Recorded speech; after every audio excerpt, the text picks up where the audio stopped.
I think Jonathan has some other papers with some questions. I'll take up a few questions. Okay, the first one is an easy one. Please kindly explain the meditation technique on the inner light and sound, especially how to transition from light to sound. Do we cover our eyes and ears? Please kindly explain the meditation technique on the inner light and sound, especially how to transition from light to sound. Do we cover our eyes, ears? To start with, it's a big help to cover your eyes and ears to see the light and hear the sound. We were given a simple method to use our hands to do both things. With our thumbs, we can close our ears. Pretty good. And with our hand, cover our eyes, both at the same time, like this. And it worked well. So if you want to start like that, it's a good method to block your ears and close your eyes. Of course, you want to use earplugs, you can use earplugs, and you want to use those little eye shades that they give in the planes also nowadays to sleep, you can use those. It's a helpful thing to start. Light and sound, they look like two separate things. At the mental level, they are the same. The causal plane, when you reach there, you can hear the light and see the sound very clearly. The perceptions are divided only at the astral plane, so that we can establish reality of things by referring to one perception to another. How do we know that what we are seeing is real?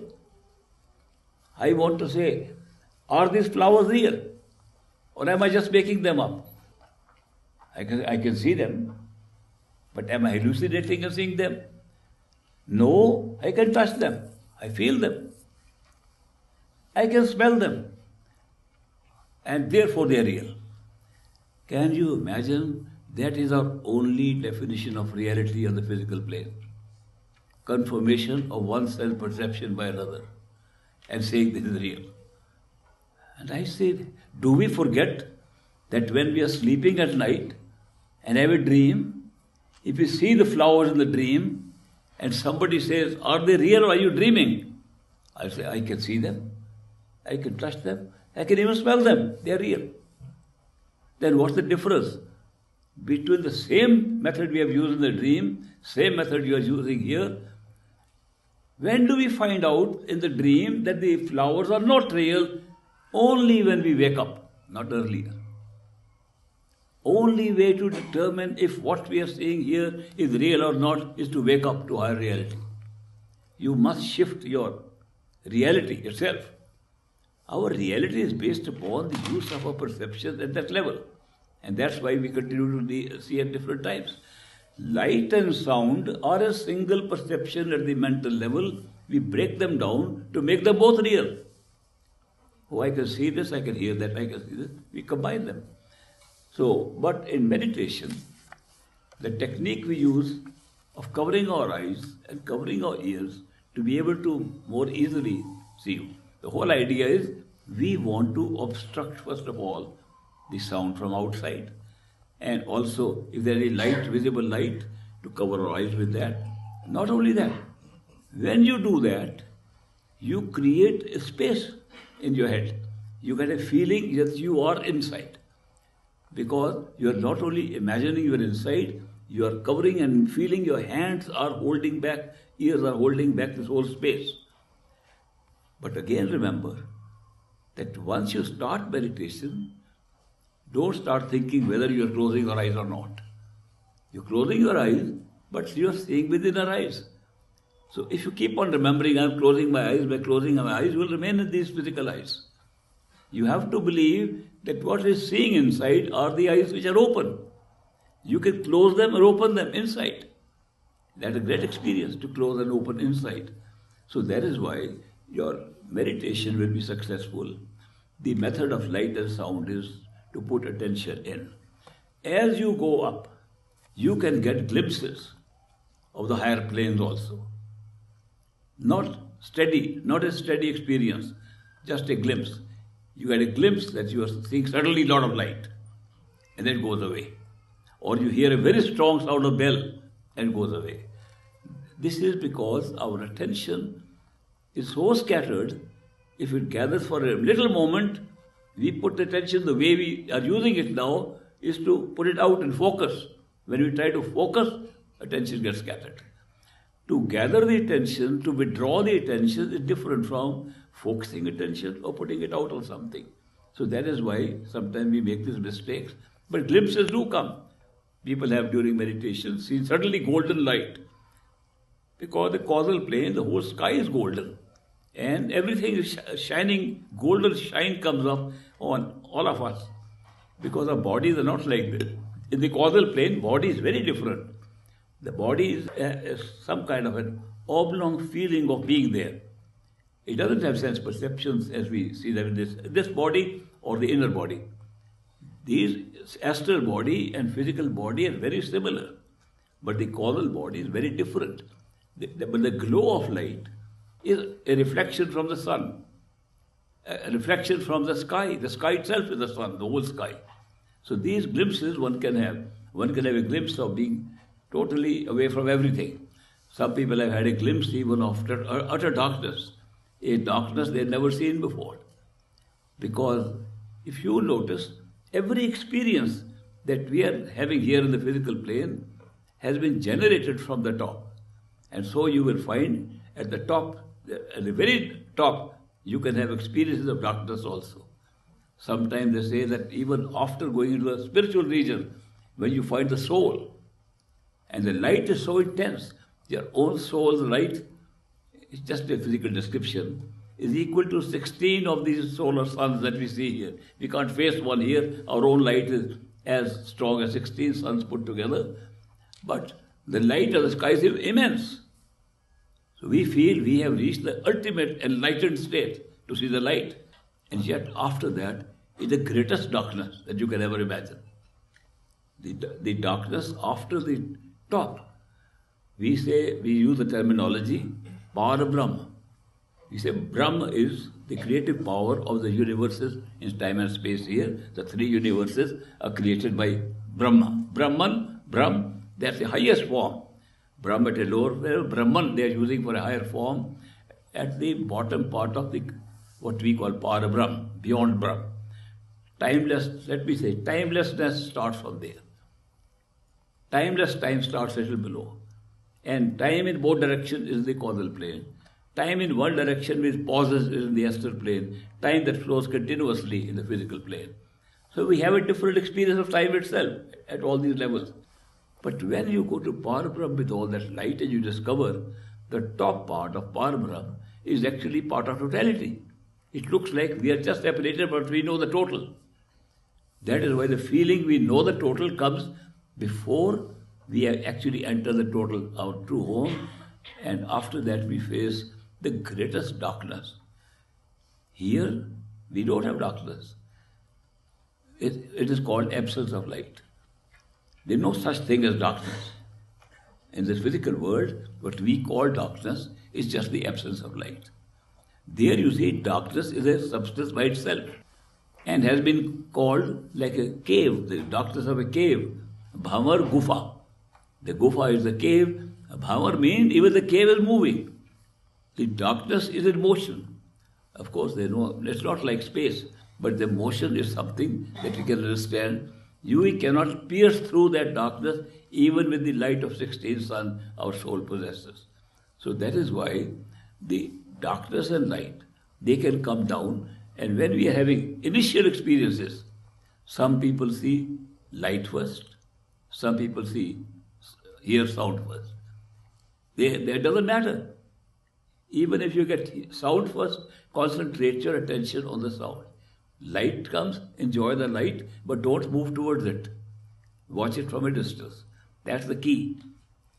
Sound, listen attentively. Light, watch from a distance wherever you are. Because light, ultimate light will surround you completely. But when it is visible, as if it is coming on a sky or in front of the darkness, Just spend a little time on it. And that's the technique that you can use. By closing the ears and eyes, it helps.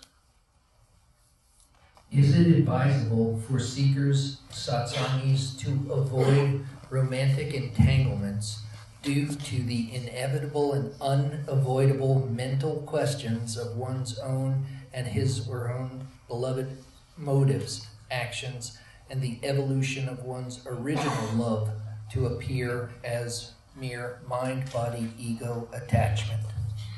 Is this a question?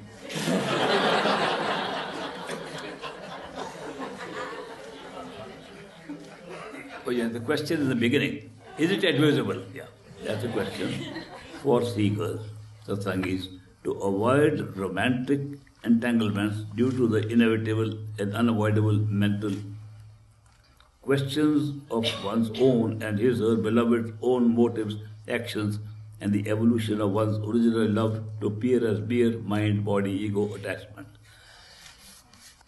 What is advisable? What we can say is a good thing for us is to concentrate on the beloved insight. The beloved insight stays forever. My own experience is there is no greater beloved than your perfect living master if he has appeared inside. If you spend time with the master inside, your love affair, you might say, develops to a point where nothing else looks attractive enough to go out. And yet, the love that flows from you when you have that experience affects people around you. And you can feel, they all feel that you are a very loving person. You are doing nothing. Your love is for your master inside and it appears outside. Now, so far as trying to romanticize it or say it's romantic or not, these are mental games. We just play games with the mind. There is a strong attraction between negative and positive, strong attraction between the male and female, strong attraction between opposites. That strong attraction is arising from the true love inside. But it is not the same thing. In the attraction that we have here, we do not let go of the I or the ego, like the question really put here. The ego says, the words used are, I love you so much. I love my house, new house I got, so beautiful. I just bought a new car, I love my car. I love my children. I love my parents. I love my friends.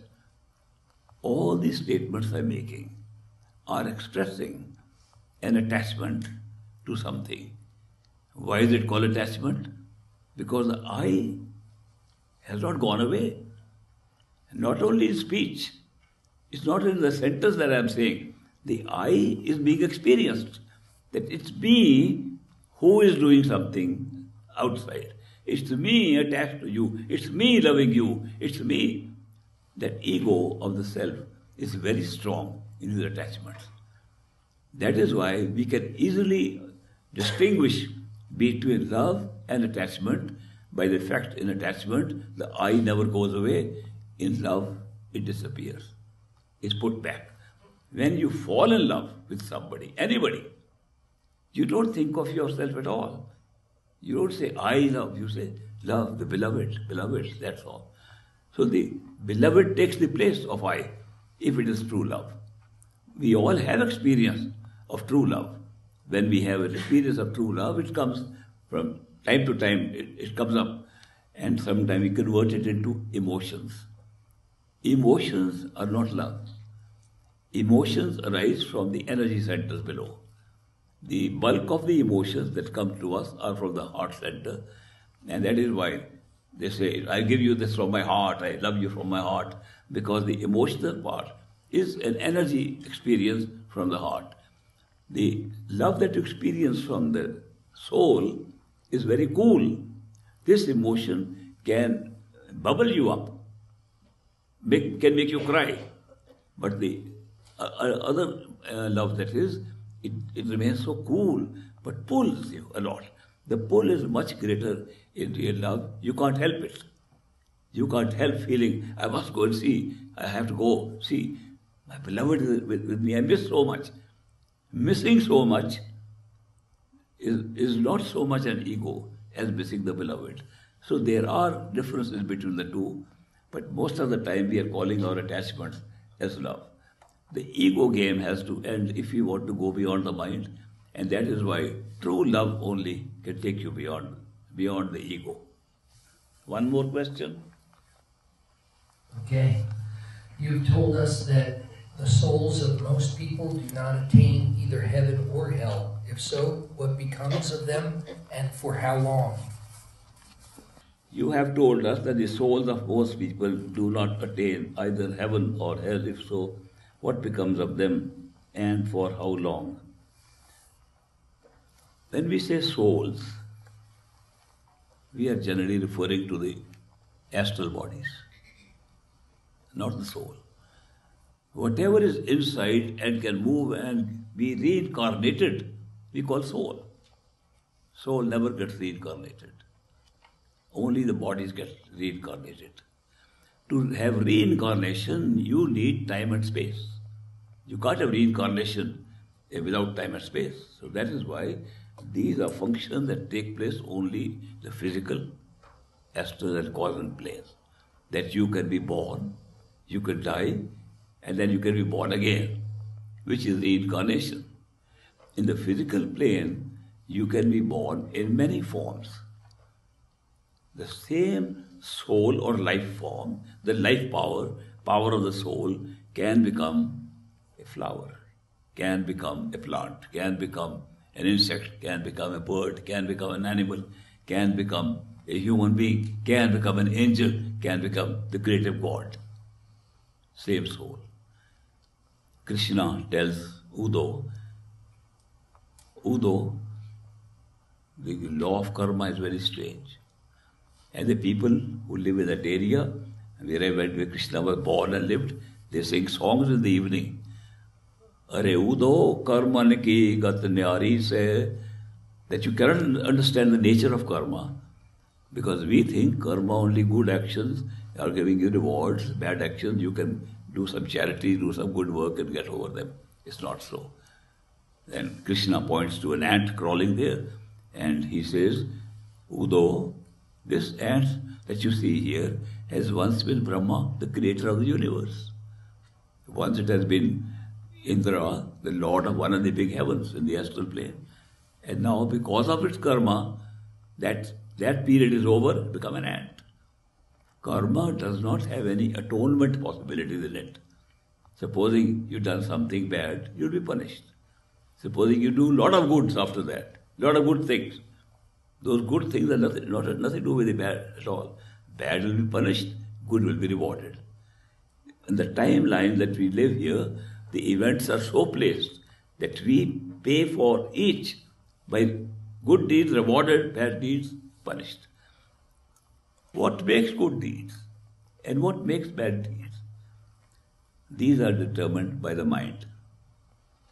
Karma is created in the mind, is stored in the mind, and played out in the mind, and paid off in the mind.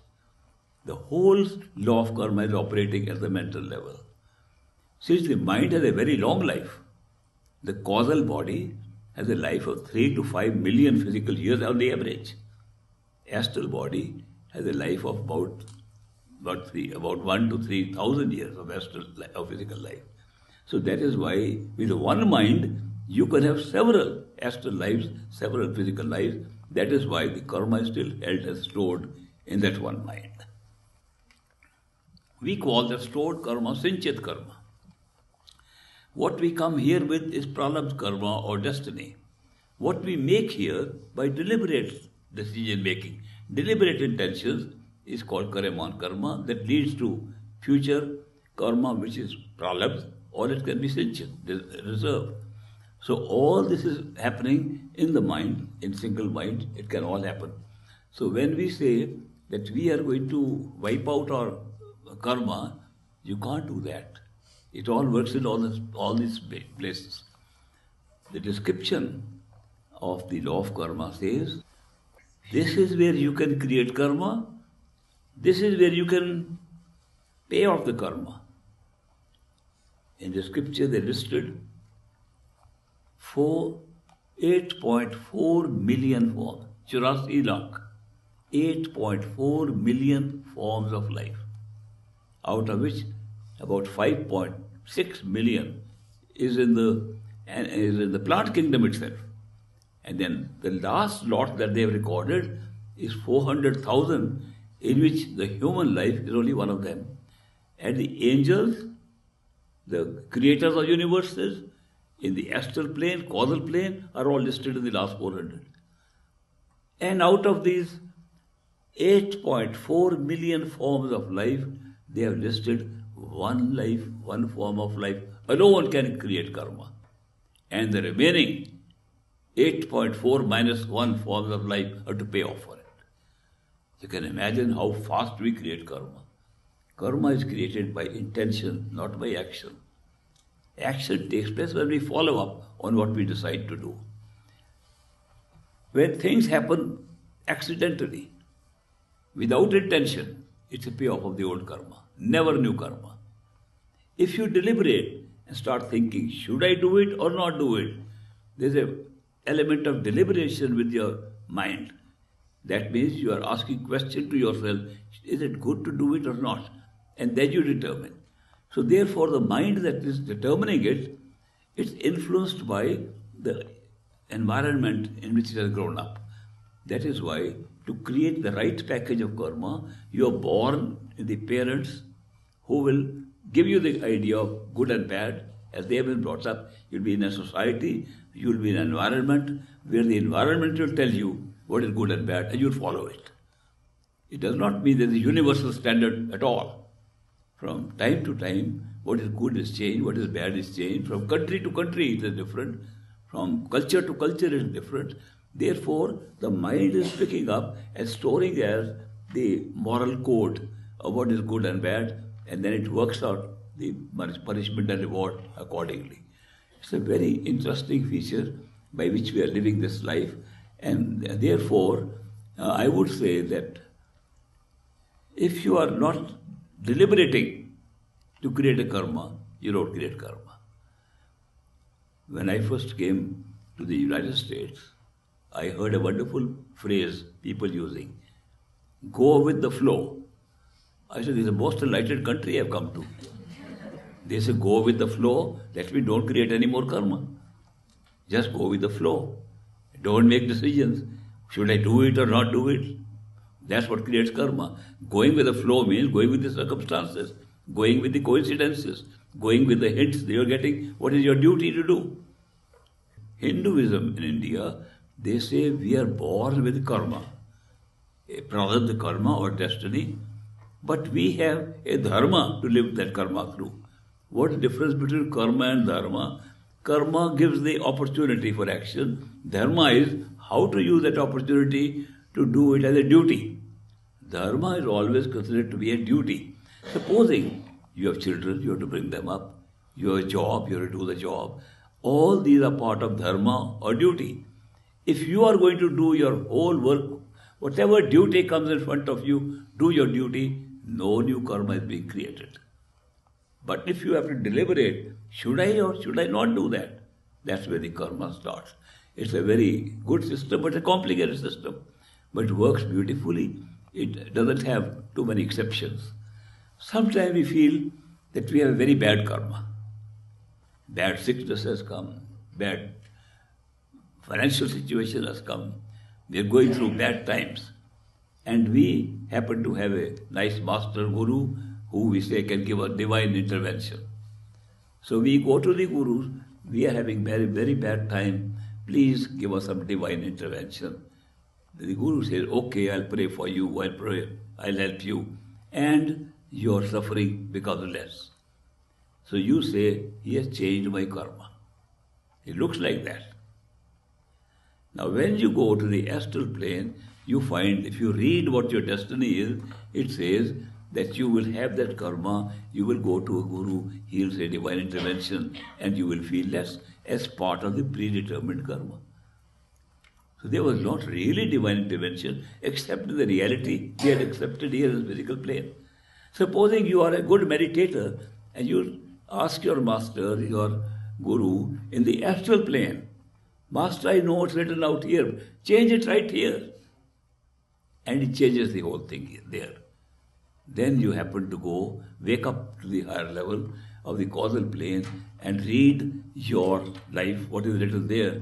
You'll see at the astral plane, Guru will change everything. Pre-written from inception of the universe. Then you say, okay, now I want real intervention. And I want a new life instead of what I have. And the Guru replaces your whole DVD, your whole life script, puts a new one.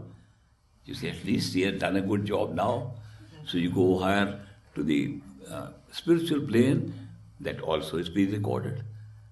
That means what we think is our destiny, and any changes in destiny, it all depends upon which level we are talking on. When we are in the physical plane, we all feel we can determine what we like. We can change our destiny right here. We make our own destiny.